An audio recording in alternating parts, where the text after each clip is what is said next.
I was on a bus in Beijing, seat by the window, two women sitting behind me. Okay. They were talking about me. Wait, about you? One of them said, "Look at that foreigner with the blue backpack. Do you think he speaks Chinese?" Oh, no. The other one laughed. She said, "Definitely not."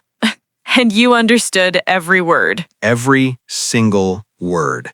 And I sat there, quiet, staring out the window, proving her right. Hello, everyone. Welcome to English Podcast TV. I'm Chloe. And I'm Mike, the foreigner who definitely speaks Chinese.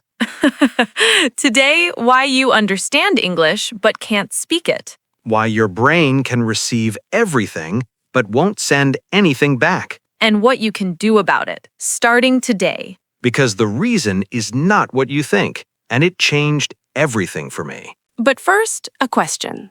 Think about this. When was the last time you understood something in English but couldn't say it back? Maybe at work, someone asked your opinion. You had the answer, in your language, clear and ready. In English, nothing. Or maybe right now, you're understanding every word we say. But if I asked you to repeat what Chloe just said, in English, Could you? hold that feeling. We're coming back to it. I want to tell you something, Mike, because I think people need to hear this. Go ahead. When I was learning Portuguese in São Paulo, I could read the newspaper. I could follow my neighbor's arguments through the wall. One morning, I walked into a cafe. A woman behind the counter asked me something, fast, casual, like she asked everyone. And? I stood there, smiling, my mouth completely empty. I pointed at a coffee on the menu. She looked at me the way you look at a lost tourist. Ouch. And the worst part? Walking home, I passed a bookshop. I could read every title in the window, in Portuguese. My eyes worked perfectly. My mouth was on vacation. On vacation. Permanent vacation. I had the exact same thing with Mandarin for years. And at some point I realized it's like a radio. A radio? Your brain is a radio. You can receive every signal. You hear everything clear, sharp. But you can't broadcast. The microphone is off. You're an amazing receiver, but you've never pressed the send button. Oh, so understanding is receiving and speaking is broadcasting. And they're completely different systems. One can be strong while the other stays silent. Okay, this is important because I see something in my classroom that explains everything. Tell me. I had a student last year. Her name was Sujin. She was from Korea. She understood everything. Grammar tests? Perfect. Listening exercises? Perfect. Sounds like a strong student. The strongest. But one day I asked the class a simple question. What did you eat for breakfast? And? Everyone answered, except Sujin. She sat there, mouth closed, eyes down. And after class, I heard her in the hallway, talking to herself in perfect English, practicing the answer she never gave. Oh, that's painful. The words were there, she had them, but the road from brain to mouth, it was blocked, like a road nobody ever drives on. And that's the thing. Most learners only train the receiving side. Podcasts, Netflix, YouTube, books, all coming in. Nothing going out. And that input is valuable. Don't stop doing it. But it's only half the system. The broadcast side stays off. But here's where I actually push back, Mike. Oh? Go ahead. You make it sound like people just forget to practice speaking, like it's a scheduling problem. Huh. It's not? No, I think people avoid it on purpose. Why? Because understanding feels amazing. You watch a show in English, you get every joke, you feel smart, you feel progress. And nobody is judging you. Nobody can hear your mistakes. It's warm, it's safe. Okay, I see where you're going. It's like sitting in a warm room, looking out the window. You can see the snow falling, you know it's cold. But you never open the door. And every day the room gets warmer, and the snow looks colder, and the door feels heavier. So you're choosing to stay inside, watching the language through a window instead of stepping into it. That's the trap. Because the real life, the conversations, the connections, It's all out there, in the cold. And you chose the warm room because it doesn't hurt. Speaking hurts at first, but watching forever, that hurts worse. You just don't feel it until later. Quick pause. If this is hitting home, a like really helps us reach more learners. Okay, let's go deeper. So there's the comfort trap, but there's something underneath it. Yeah, the thing nobody wants to name. Fear. Fear, not of English, fear of being heard and being wrong, fear of that moment when someone's face changes because they don't understand you. I know that face. I've seen it 100 times. And the fear is smart. It doesn't show up as fear. It dresses like something responsible. I'll speak when I'm ready. Just one more course. My pronunciation needs work first. That's not preparation. That's a guard standing at the door of your own house. Huh. Say that again. You built the house. The words are inside. Everything you need is in there. But there's a guard at the front door. And the guard says, "Not yet." And the guard is you. The guard is you. It looks like discipline. It looks like high standards, but it's just fear with a clipboard. Fear with a clipboard. Checking every word, crossing things out, saying, "This one's not ready. That one might be wrong. Try again tomorrow." And tomorrow never comes. Let's stop for a second. If you're listening right now, What does your guard say to you? What's the excuse it uses? my grammar isn't good enough. People will laugh. Just notice it. Don't fight it. Just see it clearly. Because what comes next might change your mind. I want to tell you about a dinner in Beijing, a night I think about more than I should. Tell me. My second year of Mandarin. A colleague named Liang invited me to dinner. Hot pot. Do you know hot pot? The big pot of boiling soup in the middle of the table? Yes, red broth, steam rising so thick you can barely see the person across from you. 10 people around a round table. Sounds loud. So loud. Everyone talking at once, chopsticks clicking. Someone dropped a piece of lamb and splashed broth everywhere. People laughing. And you're sitting there. Understanding everything. Every joke, every argument. Someone's mother called and he put her on speaker and the whole table shouted hello. Oh no. And I'm laughing with them, nodding, my chopsticks moving. From the outside, I was part of the group. But inside? Inside, I had 100 things to say. A joke about the soup being too spicy, a question about someone's new job, a story about my own terrible cooking. So the words wouldn't come. Every time I started building a sentence, the conversation moved. The words were like fish in a tank. I could see them. I reached in, and they slipped through my fingers. So the words were right there, you just couldn't grab them in time. Not once, for over an hour. And then a woman across the table. Her name was Yoon. She looked straight at me, through the steam, and said, "Mike, Nina? What about you? What about me?" And the table went quiet. Not completely, but enough. People looked at me, friendly, waiting. Oh. And I opened my mouth, and one syllable came out. How? Good. That's it, one syllable. What did she do? She smiled, a kind, small smile. And she turned back to the group. The conversation started again, like nothing happened. Like nothing happened. But something did happen. I disappeared. I was sitting right there, chopsticks in my hand, steam on my face. But I was a ghost. A ghost who understood everything. The worst kind. Because a ghost who doesn't understand, that makes sense. But a ghost who hears every word and still says nothing? That's a different kind of lonely. I know that loneliness. I felt it in that cafe in Sao Paulo. You're surrounded by people, but you're alone inside your own head. After dinner, Liang walked me to the street. It was cold. I could see my breath. And he said, "Next time, talk more. They liked you." How did that feel? Terrible. Because they liked you meant they gave you a chance and you didn't take it. Oh, that's heavy. I walked home alone, past a convenience store. The light was that cold blue. I stopped. I could see myself in the glass door, and I stood there for a long time. What were you thinking? I was thinking about every word I didn't say. The joke, the question, the story. They were all still inside me, heavy, going nowhere. Like a radio full of music that nobody can hear. Exactly that. And standing there, looking at my own reflection, I understood something. What? I didn't need more words. I had enough words. I needed to trust the ones I already had.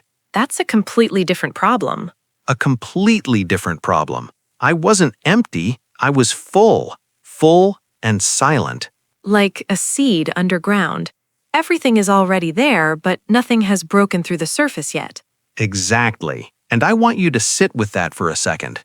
Yeah, if you're listening, has this ever happened to you? A dinner, a meeting, a moment where you had the words, but you stayed silent? Hold that moment, because what happened next came directly from that silence. So what happened the next morning? I went to a coffee stand near my apartment, the same one I went to every day. The woman there knew my face. She always said good morning. Mm-hmm. That morning, she asked me something. I think it was about the cold weather. And instead of translating, building a sentence, checking the grammar, You fired the guard. I fired the guard. I said 3 words. Hui de hen lung. Very cold. 3 words. She laughed. She said something about needing a warmer jacket. And suddenly, I was in a conversation. A real one. How did that feel after the dinner? Like the first sound after a long silence. I almost wanted to cry over 3 words about cold weather. Because it wasn't about the weather. No, it was about being a person again, not a ghost. And that's the first technique. I call it the 3-word answer. The idea is, don't build a perfect sentence. Just say 3 words. Someone asks about your day, pretty busy today. Someone asks what you did, walked in park. That's it. No grammar pressure, no performance, just 3 true words. And the other person always asks a follow-up. Always, because people want to talk to you. You just have to give them something small to hold. A tiny door, and they'll walk right through it. Every time. Okay, I have one too. This is what I teach my students now. Let's hear it. The shadow track. When you listen to a podcast or a video in English, repeat what you hear, out loud, right behind the speaker. Like a shadow. Don't pause, don't stop to think, just copy the sounds, half a second behind. What does that do? It wakes up your mouth. Remember the broadcast side of the radio? The side that's always off? Yeah? This turns it on. Your lips learn the shapes of English words. Your tongue learns where to go. Not your brain, your body. So you're training your face, not your mind. Exactly. Your mouth is a muscle. It needs reps, just like your legs need reps to run. How long? 5 minutes a day. After 1 week, you feel the difference in your jaw, physically. Words start to feel familiar in your mouth. And the 3rd technique, my favorite. The one with the great name? The ugly sentence. Once a day, say 1 sentence in English out loud. And the rule, it has to be bad. On purpose? On purpose. Wrong grammar, wrong word. Doesn't matter. Give me one right now. Yesterday, I am go to store and the bread is finish. That is truly ugly. But you understood me, and that's the whole point. So why does this work? Because it tells the guard, go home. You're not needed today. You're training yourself to be brave, not perfect. And after a few weeks of ugly sentences, they quietly stop being ugly. Because the practice is working, even when it's messy. Chloe, you have a story about this too. A real one. I do, from Istanbul. A moment I'll never forget. Tell me. So, I'd been living in Istanbul for about 3 months, teaching English, learning Turkish very slowly. How slowly? I could say hello, goodbye, and 1 tea, please. That was my whole life. The essentials. But I understood so much more. Months of listening. I could follow conversations. I knew what people were saying around me. I just never said anything back. The radio was on, receiving everything. Full signal. Zero broadcast. And then one evening, I got on a dolmuş. That's a shared minibus, very common in Istanbul. Right? And the driver, this older man with a mustache, he was arguing with a passenger, loud, passionate, about football. Of course, football. Fenerbahce versus Galatasaray. The seats were warm, the windows were fogged up. Someone's grocery bag was pushing against my knee. Classic dolmuş. And the driver kept saying impossible and hitting the steering wheel. While driving? While driving. And I was sitting in the back, understanding every word, following every point, agreeing with some, disagreeing with others. My brain was alive. And then? And then the driver looked at me in the mirror. He must have seen something on my face, that I was following it. And he said, "Son, hangi takım?" Which team? Which team? And the whole dolmuş went quiet. 8 people looking at the foreign girl in the back. Oh, just like the dinner. Exactly like the dinner. And old Chloe would have smiled and looked away, but I heard your voice in my head. What did my voice say? 3 words. Just say 3 words. And? I said, Galatasaray, tabii ki. Galatasaray, obviously. Oh, no. Half the bus cheered, half the bus groaned. The driver threw his hands up. The passenger next to him pointed at me and said something I didn't catch. You were in it. I was in it, not watching through a window, not sitting in a warm room. I was in the snow, and it wasn't cold at all. How did that feel? Like I existed, like I was real. 3 words, and suddenly I wasn't a ghost anymore. Think about that. When someone speaks to you in your language, even badly, how do you feel? Warm, surprised. I think that person tried. You never think their grammar is terrible. Never. I think I see you. So, if you're listening right now and you're that person, You understand English. You're proving it right now. but you haven't pressed send yet, that's okay. You're not broken. Nothing is missing. Everything you need is already inside you, like a seed underground. The roots are deep. They've been growing for years. You just haven't broken through the surface yet. One word. That's all it takes. Let's slow down. There were some strong words in today's conversation. Let's make sure they stay with you. First word, gap.